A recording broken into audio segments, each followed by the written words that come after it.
Welcome, everyone. I'm Kimberly Boschman, and this is the Intentionally Intuitive Podcast. In this episode, we're going to take a look at the numerology and the energy for the upcoming full moon that's occurring July 13th or 14th, depending on where you live within the world.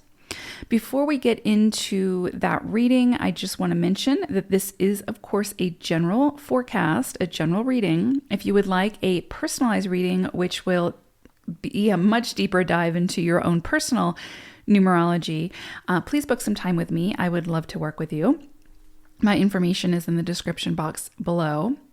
Please like, comment, and share. I absolutely appreciate and love hearing from you all. Your support has been so kind, so loving, so appreciated. And it helps to really bring even more awareness to numerology, and it helps to grow my little channel. And I just absolutely appreciate each and every one of you. I see you. I appreciate you. Thank you. Okay, so we are, of course, going to look at both the collective numerology and energy, as well as for each individual life path number. So before we get into that, I did pull an animal spirit message for this illumination, and we got seahorse energy.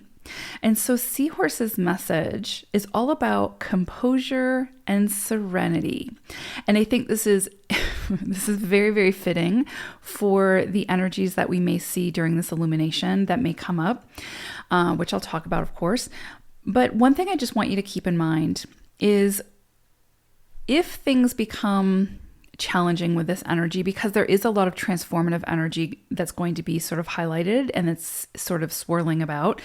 If things feel a little bit challenging as you move through some of those transformations, just remember seahorse energy. If you've ever watched a seahorse, and you can sometimes see them like in aquariums and that sort of thing, they're so peaceful. They're so calm. There's just this very tranquil energy about them.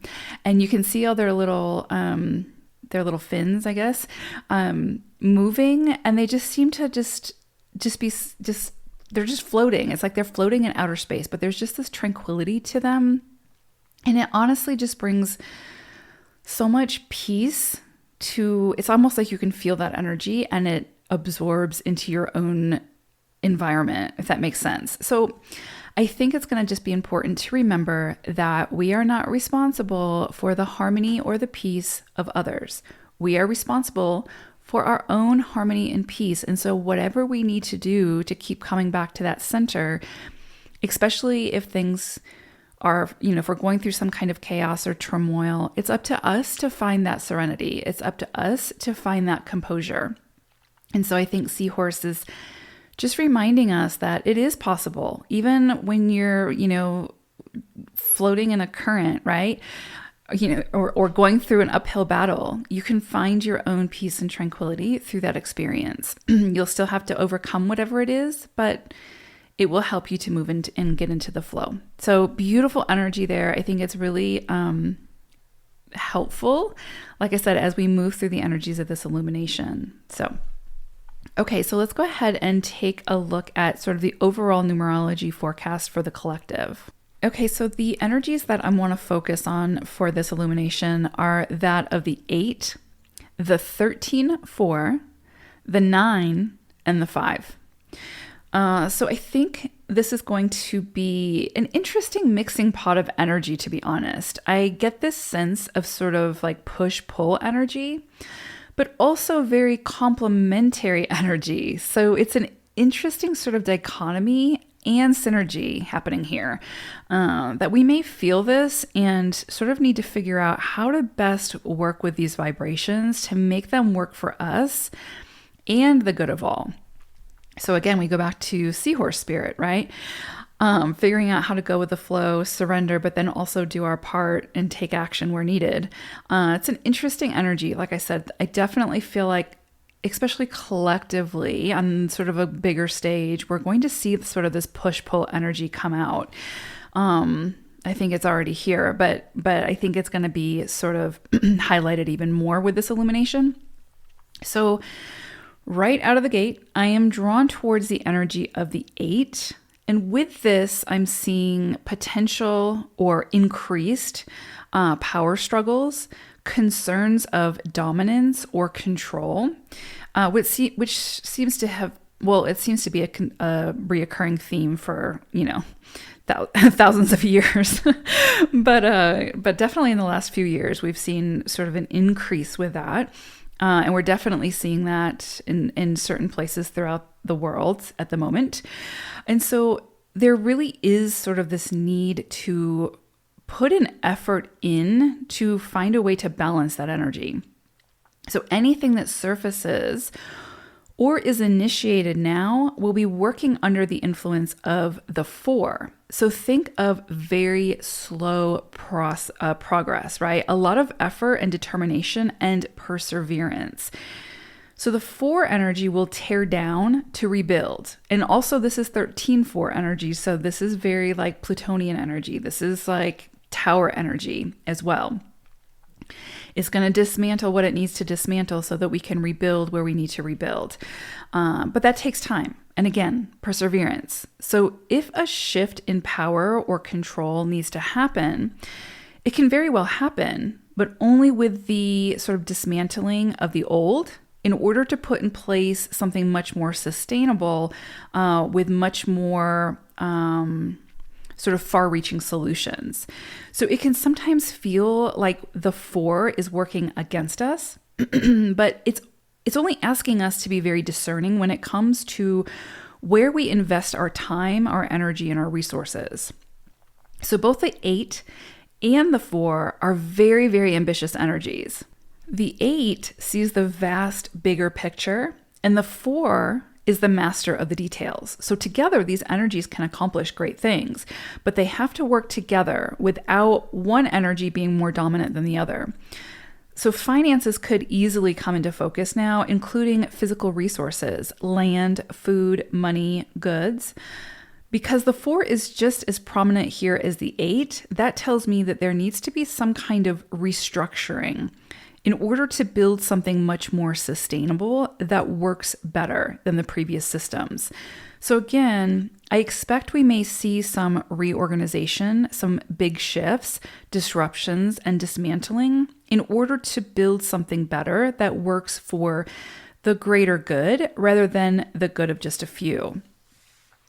And the fact that it's 13-4 energy that we're working with, again, it could sort of have this more Plutonian feel, which is sort of like, I don't want to say chaos, but it just makes me think of like Pluto or Mars energy, right? It's like, well, really Pluto energy where it's like going to get in there. It's going to, dismantle what it needs to dismantle, break down any barriers it needs to break down in order to gain a greater perspective and then build something much better.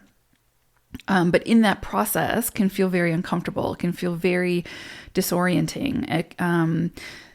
So again, we just want to think of seahorse energy and find our peace and calm through that chaos, right? Because that chaos is necessary, or again, that dismantling, right, is necessary to not only gain a greater and better, broader perspective, but to build something that's just more evolved, right? And to put in place systems that are much more evolved. So I make reference towards the good of all because we also have very prominent 9 energy with this illumination. So where the 8 and the 4 can be more like focused energy and more sort of exclusive, so to speak, the 9 is pretty much entirely inclusive. The 9 energy is going to look for solutions to benefit the greater good, the we.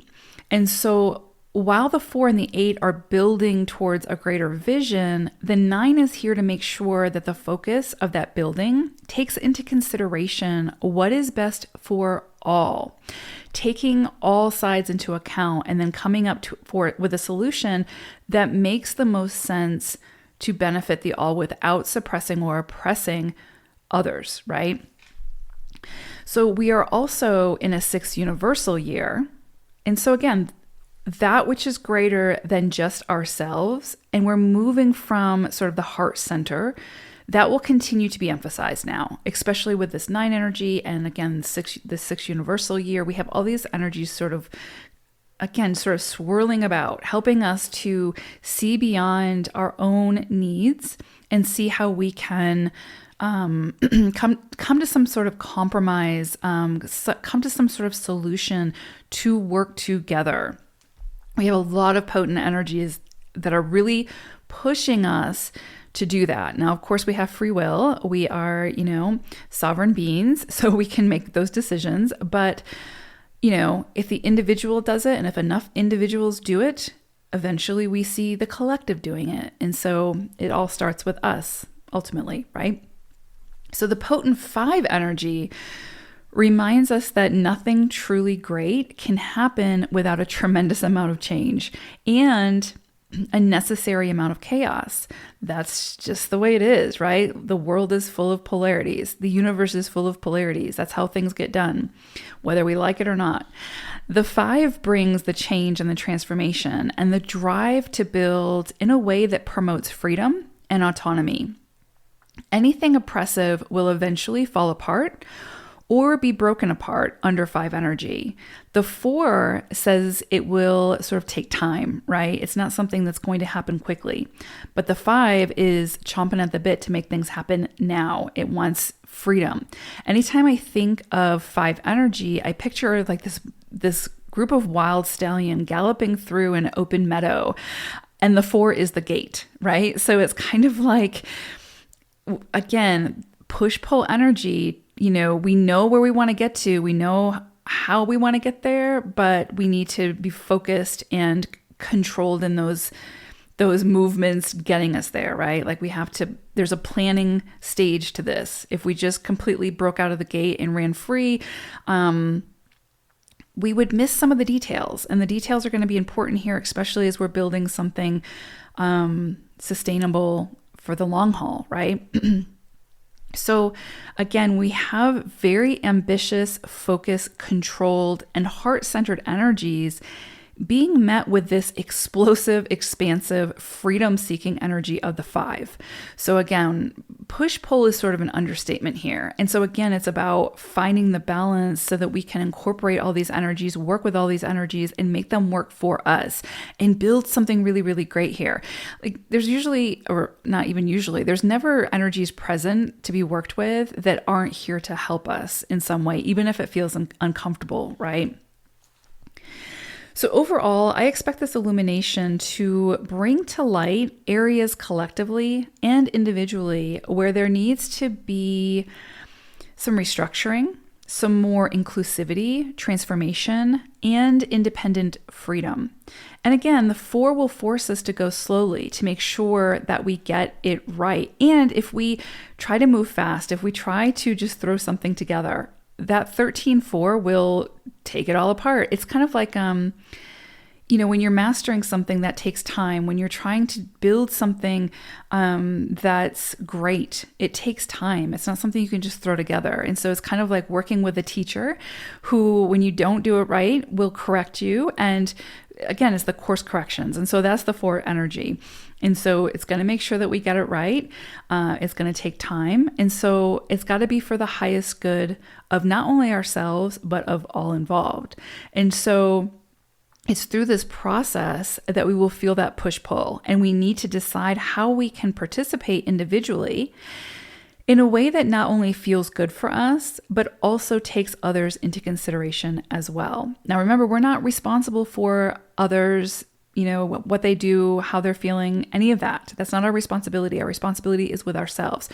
But we are responsible for our actions because those actions bleed out into the collective, right? So things may absolutely come to a head now, be dismantled, and after the confusion clears, then the more we can come together to rebuild in a more sustainable way, then the better, right?